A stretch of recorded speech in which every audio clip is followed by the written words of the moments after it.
This is the story which my friend sometime tells on a long summer evening as we sit together by the open window, finding players in the sweet clear air after the still heat of the day. In those days, I was an even better walker than I am today, as and you know I still very much like a good quick walk. Well, on the particular August morning, I set out quite early before the days was too warm for easy walking. I carried with me enough food to meet my small needs and was therefore able to keep away from town of any kind.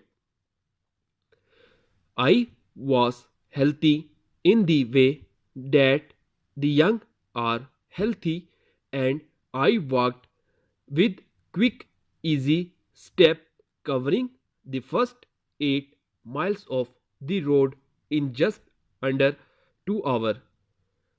But with the increasing warmth of the day, my rate fell little by little until in the full heat of the day I found that I was doing very little more than 2.5 miles an hour.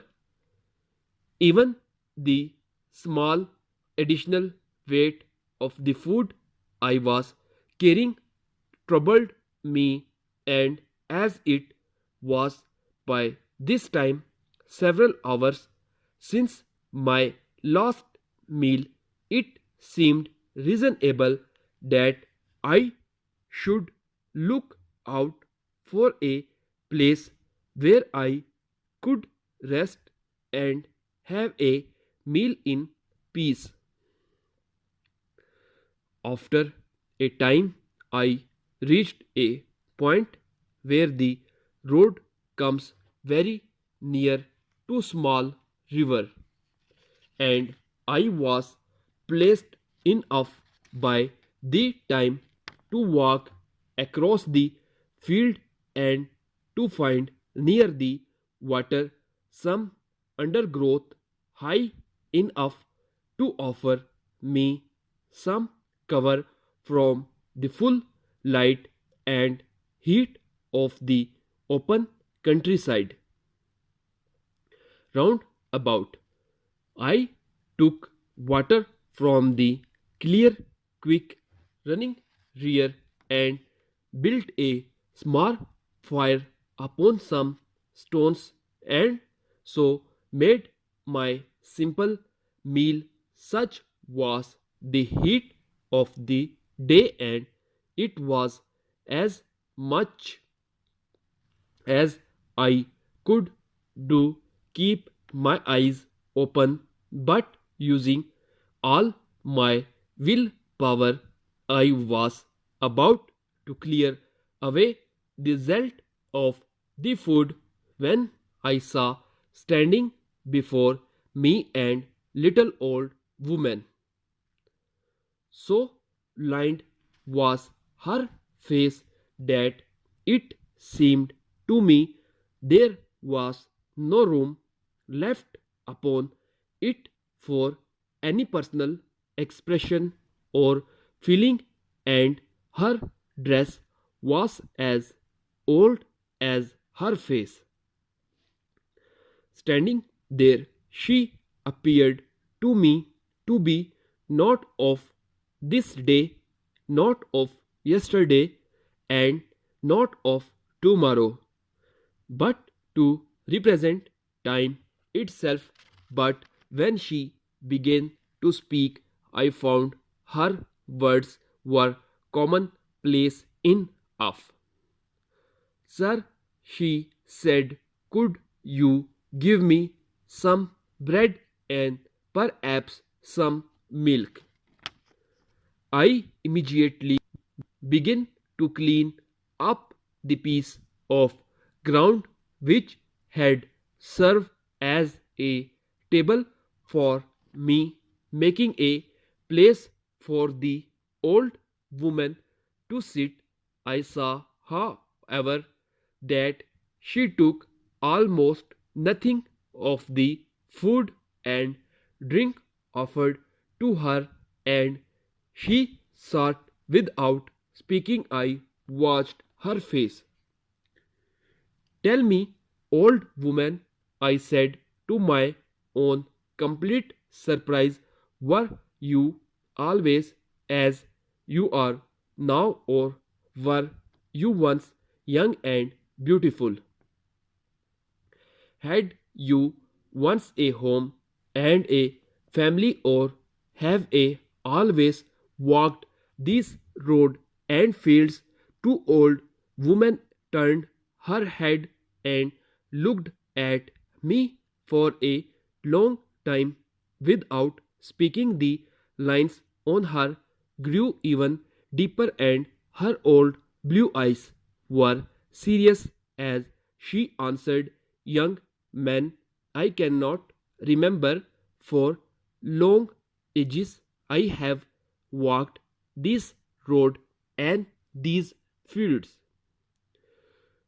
I have walked other roads and other fields.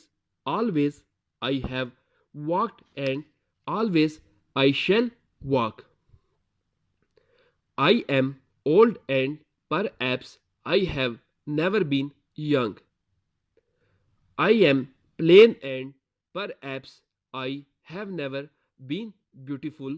But you are young, and you are beautiful. You are strong, and you have health. You have all the qualities of the young. Because of these things, I am speaking to you now. Shall I tell her to go away? I thought she does not know what she is talking about. Anyway, I still stand up and get my things together and continue my work.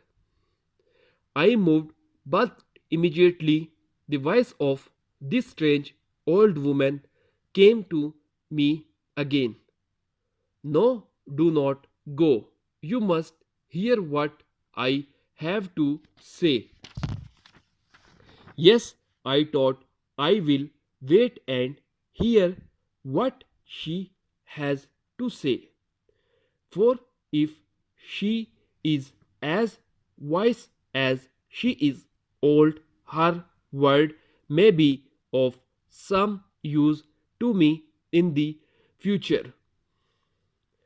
But the second passed, and no words came. I looked again, and no one was there. Not feeling very pleased with myself at the thought that I must have been weak enough to fall off for a few minutes, and believing that these things had not really happened, I began to clear up that was left of my meal, and then I knew that the old woman had been there. For my bread was gone, and in its place was this. At this point in this story, my friend opens his hand, and on it rests a lovely clear blue stone in a beautiful setting of gold. "I always carry this about with me," he adds, "and I know that someday I shall see that old woman again and find out what it was she had to say." Updated dictation के लिए मेरे channel को subscribe करें like करें और मज़ीद आगे share करें।